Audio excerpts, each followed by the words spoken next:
Hi friends, someday, those of you who procrastinate today will regret wasting your time on useless things. A water tank is filled to capacity.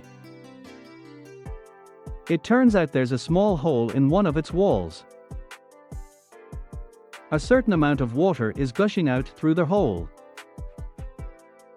Now, we're asked to calculate the velocity of the water flowing out. As usual, we'll present the problem visually. This is a water tank. Let's assume the height of the water tank is a big H. The tank is completely filled with water. A small hole is in the wall. When measured against the water surface, the hole's depth is H. A certain amount of water flows out through this hole.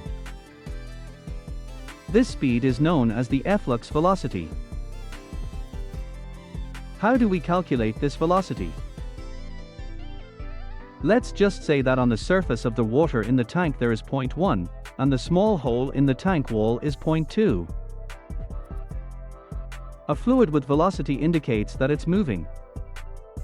It seems we'll apply Bernoulli's equation. In an open water tank, the upper water surface will be pressed by atmospheric pressure, as will point 2. Therefore, the pressure at points 1 and 2 is atmospheric pressure. This pressure can be crossed out. The fluid's height requires a reference. Ideally, point 2 should be the reference. If so, height h1 is h, and height h2 is 0. The cross-sectional area of the tube is very large.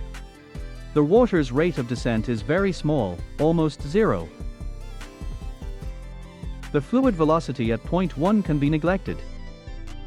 Now this equation looks simpler. From here, V2 is equal to the square root of 2gh. If you remember, this velocity is similar to the velocity of a particle falling freely from a height h above the ground. This is the simple principle of Torricelli's theorem.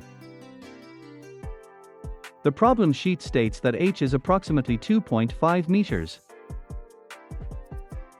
V is approximately the square root of 50, or 5 square roots of 2 meters per second.